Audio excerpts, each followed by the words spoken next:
Good morning, students, today we are going to complete our reading of your 10th chapter of English reader book. Our 10th chapter is Mahatma Gandhi. So listen carefully. This honest and upright nature of Bapu never changed. यह ईमानदारी और ईमानदारी वाला स्वभाव जो है बापू जी का कभी नहीं बदला. It earned him great respect from all who came in contact with him.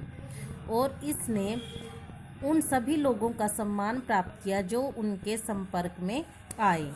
One well-known incident that demonstrates this occurred in March 1922 in Allahabad. एक प्रसिद्ध घटना जो कि मार्च 1922 में अहमदाबाद में घटित हुई थी. One day a policeman came to Bapu with a warrant of his arrest. एक दिन एक पुलिसकर्मी बापू जी को गिरफ्तार करने का वारंट लेकर आया. He was being arrested for writing some articles in his newspaper where he criticized the British government. और यह गिरफ्तारी एक अखबार में एक लेख लिखने के कारण थी जिसमें उन्होंने ब्रिटिश सरकार की आलोचना की थी. बापू डिड नॉट रेजिस्ट. बापू जो है वो घबराए नहीं. बापूजी ने उनका विरोध नहीं किया. He just called his family and friends and set down to recite his prayer. और उन्होंने अपने रिश्तेदारों को दोस्तों को बुलाया और वो प्रार्थना के लिए बैठ गए. The prayers were from the Gita, the Quran and the Bible. और प्रार्थना जो थी वो गीता, कुरान और बाइबल में से थी. आफ्टर द प्रेयर्स, प्रार्थना के बाद, ही क्वाइटली अकम्पनीड द पुलिसमैन. वो चुपचाप पुलिसकर्मी के साथ चले गए. After 8 days the trial of Mohandas Karamchand Gandhi started. 8 दिनों के बाद मोहनदास करमचंद गांधी के केस की सुनवाई शुरू हुई. In the Ahmedabad court. Ahmedabad के अदालत में. द जज read out the charges.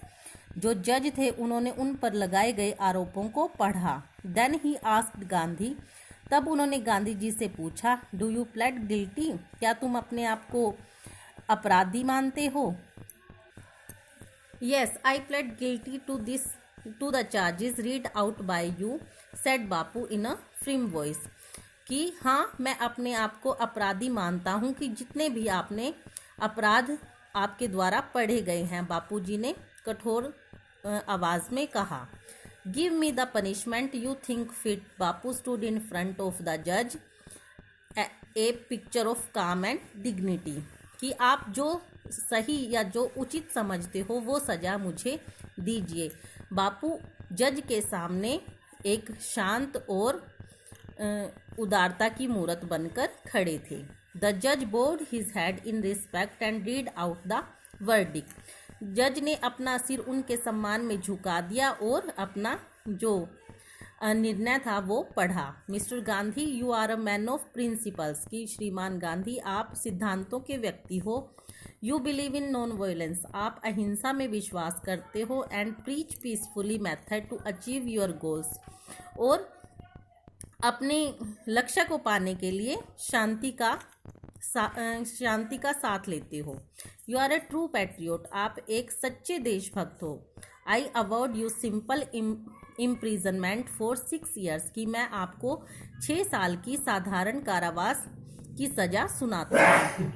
And if the government can reduce this period. अगर सरकार इस अवधि को कम कर सकती है, I would be the happiest person. तो मैं सबसे खुश इंसान होऊंगा. Bapu looked in the eyes of जज एंड सेड. बापू ने जज की आंखों में देखा और कहा, I could not expect greater courtesy than you have shown me. कि मैं आपके द्वारा दिखाए गए इस सम्मान से, इस उदारता से ज़्यादा कुछ भी अपेक्षा नहीं करता था. As you the term of imprisonment. जैसे कि इस सज़ा की बात है या इस कारावास की बात है. It is a lenient judgement. यह एक उदारता भरा निर्णय है. The great trial was over. महान सुनवाई जो है वो ख़त्म होती है. The two man of admirable qualities stood before each other. 2 सराहनीय विशेषताओं वाले व्यक्ति आमने सामने खड़े थे। वन अ जज ए मैन ऑफ लॉ, एक जज जो कि कानून का व्यक्ति था। The other a prophet of the masses, और एक जनता का पैगंबर था। Each had equal respect for the other when they parted, दोनों के अंदर एक दूसरे के लिए समान सम्मान था। Bapu was led away to jail, Bapu ji को जेल ले जाया गया। His admirers and supporters shouted slogans in his support, उनके समर्थनकर्ताओं ने उनके समर्थन में नारे लगाए। Many women and children wept bitter tears, बहुत सी स्त्रियां और बच्चे फूट फूट कर रोए। Bapu was imprison in Sabarmati jail, Bapu ji को साबरमती की जेल में बंद कर दिया गया। But he was release after 2 years, पर उन्हें 2 साल के बाद छोड़ दिया गया, रिहा कर दिया गया। Instead of 6, because he had been ill and had to undergo surgery, उनको 6 साल की बजाय 2 साल में ही रिहा कर दिया गया, क्योंकि वो बीमार हो गए थे और उनको सर्जरी के लिए ले जाया गया था। As soon as he was well again, जैसे ही वो दोबारा ठीक हुए, Bapu once again plunged headlong into the freedom movement, Bapu ji ने फिर से स्वतंत्रता संग्राम के आंदोलन में जो है अपना कदम बढ़ा दिया। Nothing could stop this great man, इस महान व्यक्ति को कुछ भी रोक नहीं पाया। स्टूडेंट्स, यहाँ पर आपका 10th लेसन कंप्लीट होता है। आपको इस लेसन के डिफ़िकल्ट वर्ड्स को अपनी रफ नोटबुक में नोट करके सेल्फ चेक करना है और इस लेसन को अच्छे से रीड करना है। Thank you.